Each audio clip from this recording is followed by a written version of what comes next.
Good morning students. कक्षा 10th विषय विज्ञान, उप विषय जीव विज्ञान। विज्ञान का भी 3 भागों में डिवाइड, तो भाग है जीव विज्ञान। जो हमारा आज का जो टॉपिक है वह है जीव जनन कैसे करते हैं। जीव जनन कैसे करते हैं। आप देखिए, प्रत्येक जीवधारी इस सृष्टि में अपनी जैसी संतान क्या करता है, उत्पन्न करता है और अपनी वंश वृद्धि के लिए इस सृष्टि में अपनी प्रजाति को बनाए रखने के लिए जनन अति महत्वपूर्ण होता है और प्रत्येक जीवधारी जनन की क्रिया करता है। अब देखिए, जनन होता क्या है, इसको हम परिभाषा के माध्यम से जनन यानी कि रिप्रोडक्शन क्या कहते हैं, इसको रिप्रोडक्शन कहते हैं। रिप्रोडक्शन यानी कि जनन, यह जीवधारी का विशिष्ट लक्षण होता है। प्रत्येक जीवधारी का क्या होता है, एक विशिष्ट लक्षण होता है और जनन के द्वारा जीवधारी अपनी प्रजाति को, जनन के द्वारा जीवधारी अपनी प्रजाति को इस सृष्टि में बनाए रखते हैं और जनन जैव विकास में सहायक होता है। अब देखिए, यहाँ पर क्या कहना है, यह जीवधारी का एक विशिष्ट लक्षण है। प्रत्येक जीवधारी में अपनी जैसी संतान उत्पन्न करने की क्या होती है, क्षमता होती है और इस अपने वंश को इस सृष्टि में बनाए रखने के लिए वह जनन करता है। जनन के माध्यम से ही अपने प्रजाति को इस सृष्टि में बनाए रखता है। जो जनन है वह जैव विकास में क्या है, सहायक होता है। अब देखिए, जनन के माध्यम से ही आपने देखा होगा कि प्रत्येक जीवधारी अपनी संख्या में दिन प्रतिदिन क्या होता है, बढ़ोतरी करता जाता है, वृद्धि होती जाती है उनकी संख्याओं में। तो वह जनन के माध्यम से ही अपनी संतति को इस सृष्टि में बनाए रखते हैं। अब जनन 2 प्रकार का होता है।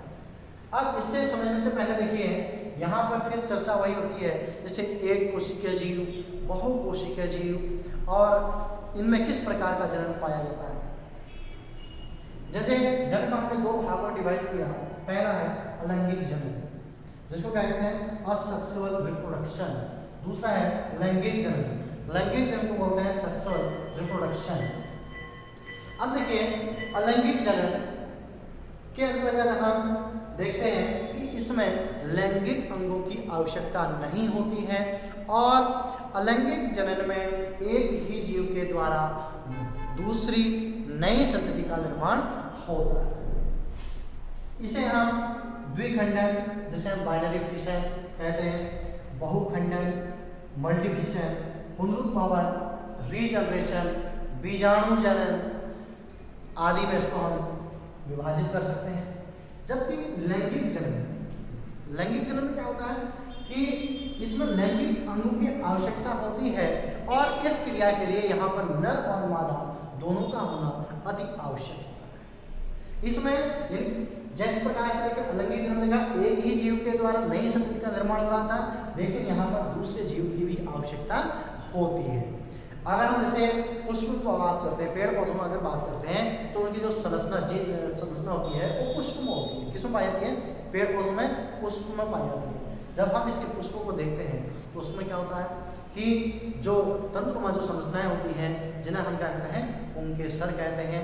ये पुंकेसर पौधों में क्या होते हैं, नर जननांग होते हैं और उसी में आपने देखा होगा जो पुष्प के बीचों बीच भाग विस्तृत होता है, जिसे हम क्या बोलते हैं, स्त्री केसर।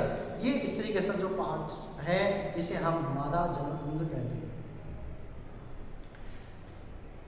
तो इस प्रकार से जब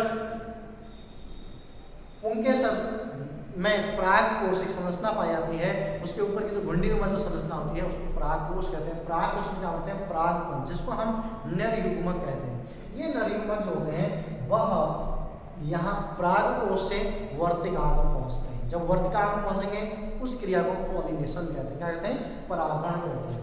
अब जब ये परागण वहाँ पहुँचते हैं तो वहाँ पर जो वर्तिकाग्र होते हैं, वहाँ एक श्लेष्म पदार्थ होता है जिसमें वो परागकण क्या होता है, चिपक जाते हैं और चिपकने के बाद वह क्या होता है, अंकुरित होते हैं। जब वह अंकुरित होंगे तो अंकुरित होने के पश्चात उससे एक पराग नलिका निकलती है। ये पराग नलिका जो होती है, ये स्त्री केसर के अंडाशय वाले भाग तक पहुँचती है। जब ये उसके बीजाणु में प्रवेश करती है तो वहाँ पराग नलिका फट जाती है, यानी कि गल जाती है। गलने के पश्चात जो उसमें परागकण होते हैं वो क्या होते हैं, मुक्त हो जाते हैं।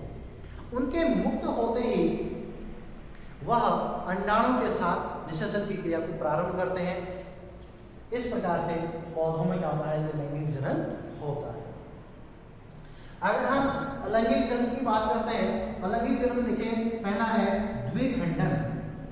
अब द्विखंडन होता क्या है, जैसे अमीबा। अब अमीबा में क्या होता है, अमीबा का आकार देखिए यहाँ पर देख सकते हैं, इसको समझ सकते हैं। ये अमीबा है, ये इसका कोशिका द्रव्य और इसमें केंद्र।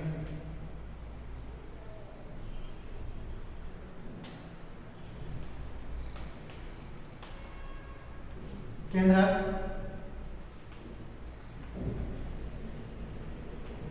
कोशिका द्रव्य। तो यहां पर क्या होता है, सर्वप्रथम बाइनरी फिशन, द्विखंडन, यानी कि एक जीव क्या होता है वह दो समान भागों में क्या होता है, डिवाइड हो जाता है। तो यहाँ पर देखिए जैसे अमीबा है, इसमें बाइनरी फिशन पाया जाता है। तो यहाँ पर जैसे ये अमीबा है, डायग्राम के माध्यम से समझने का प्रयास करेंगे। देखिए इसमें सर्वप्रथम क्या होता है, ये केंद्रक का विभाजन होता है। जब केंद्रक क्या होता है, विभाजित हो जाता है, केंद्रक के विभाजन के फलस्वरूप कोशिका द्रव्य का भी क्या होता है, विभाजन होता है। और साथ में एक मातृ कोशिका से दो पुत्री कोशिकाओं का क्या होता है, निर्माण होता है। इस प्रकार के जन्म को क्या कहते हैं, द्विखंडन कहते हैं। इसको देखिए यहाँ पर, इसको एक बार देखिए, इसको समझिएगा।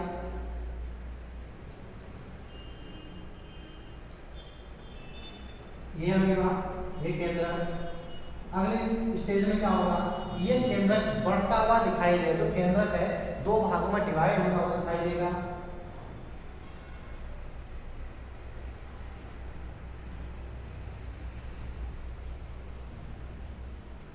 इसके पश्चात देखिए अब ये जो डिवाइड होगा ये पूर्ण रूप से इस प्रकार से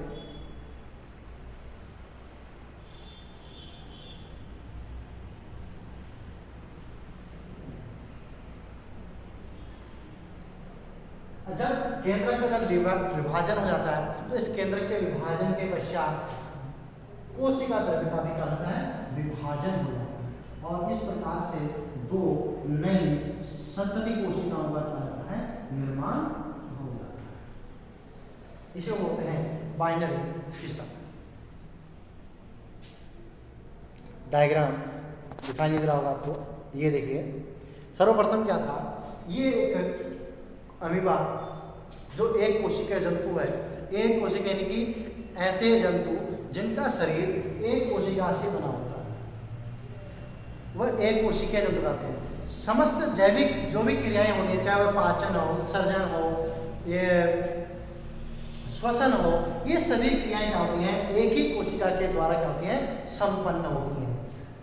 तो उन्हें हम क्या कहते हैं, एक कोशिका कहते हैं। जिस प्रकार से देखिए हम बहुकोशिकीय जीव होते हैं, बहुकोशिकीय जीवों में कहते हैं अलग अलग कार्य के लिए अलग अलग ऑर्गन्स उपस्थित होते हैं। यहाँ पर क्या होता है, एक ही कोशिका के द्वारा ये समस्त क्रियाएं क्या होती हैं, चलती हैं। अब यहाँ पर देखिए सर्वप्रथम क्या हुआ, इस केंद्रक का विभाजन होता है। यहाँ पर केंद्रक को बढ़ता हुआ दिखा दिया। अगले स्टेज में देखिए केंद्रक पूर्णतः विभाजित हो रहा है, लेकिन यहाँ पर कुछ झिल्ली भी आपस में मिलती हुई प्रतीत होती है। उसके पश्चात जब केंद्रक का विभाजन हो जाता है, विभाजन के पश्चात कोशिका द्रव्य का भी विभाजन हो जाता है। इस प्रकार एक कोशिका से दो मातृ कोशिका, पुत्री कोशिकाओं का निर्माण होता है। अब इसी प्रकार से अगली वाली वीडियो में हम देखेंगे बहुखंडन किस प्रकार से होता है, पुनरुत्थ भवन किस प्रकार से होता है, बीजाणु जनन किस प्रकार से होता है। धन्यवाद।